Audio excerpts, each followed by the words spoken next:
नमस्कार दोस्तों, स्वागत है आप सबका मेरे चैनल पैनी पॉकेट्स में। और इस वीडियो में हम बात करेंगे आरवीएनएल के बारे में, जो कि रेल विकास निगम लिमिटेड है, जो कि रेलवे सेक्टर से बिलोंग करती है कंपनी, जिसका मार्केट कैप 1 लाख करोड़ को टच करने वाला है। मतलब इस समय जो 450 रुपए का जो करंट मार्केट प्राइस चल रहा है, इस हिसाब से इसका मार्केट कैप 97 टू 98,000 के बीच में है, जहां ये जल्द ही अपने शेयर प्राइस के अगर बढ़ते ही 1 लाख करोड़ को पार करेगा। और यहाँ पे इस कंपनी का जो मार्केट कैप है, अगर 1 लाख करोड़ के पार जाता है पहले की तरह, मतलब 1,20,000 करोड़ के आसपास, जब इसका ऑल टाइम हाई 650 रुपए के आसपास गया था। इस समय इसके अंदर एक भारी गिरावट देखने को हमें मिली, जब मार्केट में काफी ज्यादा गिरावट आई। लेकिन जो 450 रुपए का आरवीएनएल का शेयर ट्रेड कर रहा है, क्या ये इस समय सही वैल्यूएशन पे है? क्या ये सस्ता एक शेयर है या इसमें एंट्री करने का सही मौका है? ये चीजों के बारे में हम बात तो करेंगे। साथ ही साथ आपको एक नया अपडेट दे दूं कि रेलवे मिनिस्ट्री की तरफ से एक बहुत बड़ा नया अनाउंसमेंट होने वाला है।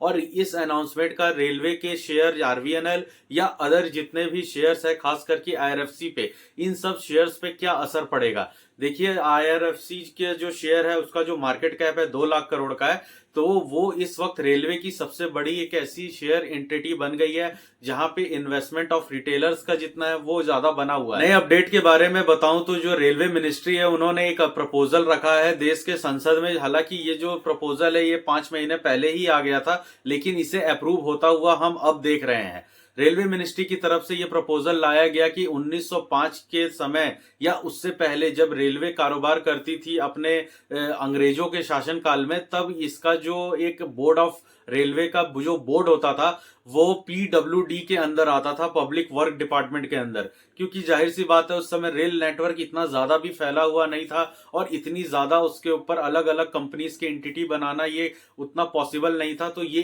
एक ही बोर्ड के अंदर आती थी, जो पब्लिक वर्क डिपार्टमेंट था। 1905 के बाद इसे चेंज किया गया और उसके बाद इसके अंदर कई बार संशोधन भी किए गए, जहां पे 1980 और लास्ट में 1990 में भी कई सारे कानूनों में फेरबदलाव हुआ। हालांकि अब रेलवे मिनिस्ट्री इसके अंदर उन्हीं सेगमेंट्स के, जो उन्हीं रूल्स हैं उन ईयर्स के, उनमें चेंजेस करते हुए रेलवे मिनिस्ट्री इसमें ये चेंज नया लेके आ रही है, जिससे हम लोगों पे और खास करके शेयर पे जो फर्क पड़ेगा वो ये है कि अब जितने भी एंटिटीज है, मतलब आरवीएनएल है, आईआरएफसी है, इरकॉन है, टीटागढ़ है, रेल नीर है, जितने भी अलग अलग कंपनी रजिस्टर है रेलवे से जुड़े हुए, खास करके जैसे आईआरसीटीसी के बारे में आप जानते ही हैं, तो इनके अंदर हर एक कंपनी का अपना बोर्ड ऑफ डायरेक्टर है, जिसे गवर्नमेंट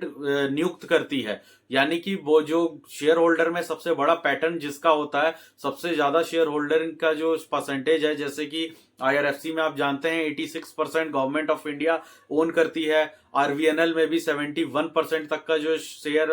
है वो गवर्नमेंट ऑफ इंडिया ओन करती है। वैसे ही अलग अलग जितनी भी एंटिटीज हैं, इन सब में ज्यादातर majority stock government of India है, तो उन्हीं का ही डिसीजन होता है। इस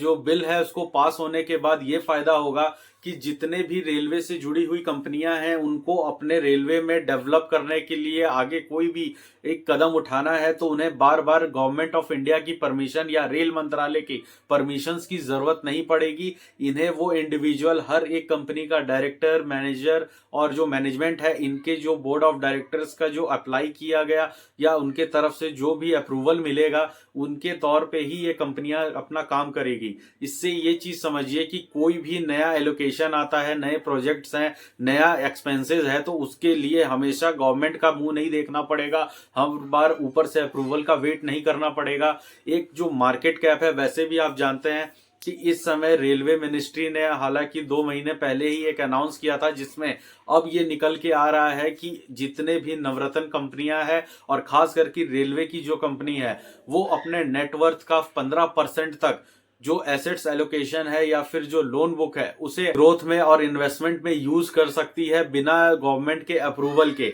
तो ये एक बहुत बड़ा इनको एक अपॉर्चुनिटी मिला है, जहां पे ये कंपनी की ग्रोथ के लिए जारी किए गए एसेट्स को इन्वेस्ट कर सकते हैं या फिर कंपनी के ग्रोथ में काफी बड़े चेंजेस है। क्योंकि आपको पता है, जब भी कोई एक गवर्नमेंट एंटिटी काम करती है, तो यही कहा जाता है कि गवर्नमेंट का काम काफी स्लो होता है, यहाँ अप्रूवल्स मिलने में ही 3-3, 6-6 महीने या 1 साल भी लग जाते हैं। तो गवर्नमेंट के उठाए हुए इस कदम से, रेल मंत्रालय के तरफ से ये जो कदम उठाया गया है, इससे ये फायदा होगा कि अगर आईआरएफसी को कोई अपने कंपनी की ग्रोथ पे काम करना है, कहीं से लोन अप्रूव करना है या लोन डिस्ट्रीब्यूट करना है, तो उसे अपने रेल मंत्रालय से नहीं बात करना होगा। वहां डायरेक्टर हैं, बोर्ड ऑफ डायरेक्टर्स हैं, इन सबके अप्रूवल से भी काम चल सकता है। और उसके बाद जैसे आरवीएनएल की बात करें तो आरवीएनएल को जब इतने बड़े बड़े ऑर्डर्स मिलते हैं, तो जब ऑर्डर मिलने टाइम उन्हें गवर्नमेंट से नहीं पूछना पड़ता कि हमें इतने 100 करोड़ का ऑर्डर मिला है, हम इस पे एग्जीक्यूट करने जा रहे हैं, हम इस पे काम कर रहे हैं। तो वैसे ही जब वो अपने इस काम के ऑर्डर के लिए जो एक्सपेंसेस यूज करेंगे, जो भी आगे इनिशिएट कदम होगा, उसके लिए भी गवर्नमेंट से पूछने की जरूरत नहीं है।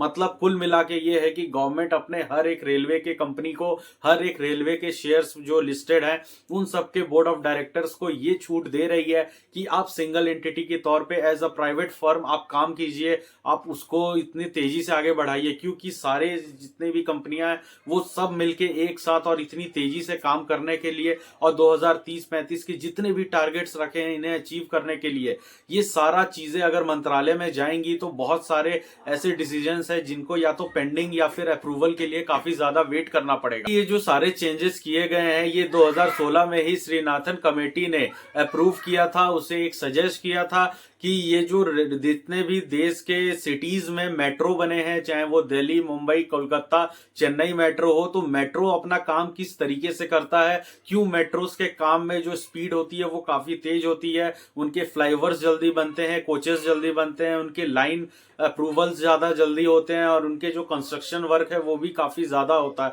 जल्दी होता है। और रेलवे में यही चीजें थोड़े ज्यादा टाइम के लिए हमें देखी जाती है। तो उन लोगों के काम करने का जो तरीका है उसको इन्होंने स्टडी करके अब इम्प्लीमेंट किया है, ताकि रेलवे में भी आने वाले समय में जितना भी काम है, जो इकोनॉमिकल ग्रोथ है और इंफ्रास्ट्रक्चर ग्रोथ है, वो काफी ज्यादा तेजी से होने लगे। मतलब काफी कम ही ऐसे अप्रूवल्स होंगे जो मंत्रालय तक जाएंगे, और छोटे मोटे जितने भी अप्रूवल है जिनको वहां तक जाने की जरूरत नहीं है, उसके लिए जो कंपनी का डायरेक्टर है वही काफी रहेगा। तो आरवीएनएल जैसे शेयर पे अगर हम बात करें तो मैंने इसकी जो डिटेलिंग बताई, अगर उस हिसाब से हम देखें तो इस वक्त शेयर प्राइस के हिसाब से जो मार्केट कैप है और जो कंपनी का ऑर्डर बुक है, वो तीनों चीज काफी अच्छी जगह पे है, जहां मार्केट कैप को और ज्यादा बढ़ने लायक देखा जा रहा है। लेकिन यहीं अगर हम अर्निंग्स की बात करें तो पूरे साल में 21 से 22 हजार करोड़ का सेल्स करना, मतलब रेवेन्यू जनरेट करना, और वहां हम आईआरएफसी को देखें तो उसका जो सेल्स है वो 25,000 करोड़ का ईयरली है, और जो प्रॉफिट है उसका वो 6,000 करोड़ ईयरली है। तो यहाँ पे आईआरएफसी आरवीएनएल के जो मुकाबले है काफी ज्यादा प्रॉफिट कमाता है, क्योंकि उसके ऊपर और भी जो जीएसटी टैक्सेस है वो नहीं लगते हैं। ये एक ऐसा मंत्रालय है, मतलब आईआरएफसी, जिसको टैक्स स्लैब से बाहर रखा गया है। तो आरवीएनएल पे टैक्स लग जाता है, लेकिन बिफोर टैक्स भी उसका 2000 करोड़ से ज्यादा का प्रॉफिट नहीं होता है। तो यहाँ पे आरवीएनएल के पास अपॉर्चुनिटीज काफी ज्यादा है, लेकिन इस वक्त जो शेयर प्राइस है अपने पी, मतलब प्राइस टू अर्निंग रेशियो के हिसाब से थोड़ा सा एक्सपेंसिव ज्यादा है, मतलब 95 के पी पे ट्रेड कर रहा है। और वहीं पे अगर हम आईआरएफसी को देखें तो वो अपने 35 से 36 के पी पे ट्रेड कर रहा है। और डिविडेंड्स की बात करें तो आईआरएफसी का डिविडेंड अपने सारे रेलवे लिस्टेड कंपनियों के डिविडेंड में सबसे ज्यादा है। तो रहा मेजर अपडेट के साथ साथ थोड़ा सा आईआरएफसी और आरवीएनएल के बीच में कंपैरिजन। अगर आपको ये वीडियो अच्छा लगा तो इसे आप लाइक करें, चैनल को सब्सक्राइब करें दोस्तों, ताकि आगे और भी इंफॉर्मेटिव वीडियो आप तक आ सके। मिलते हैं अगले वीडियो में, नमस्कार।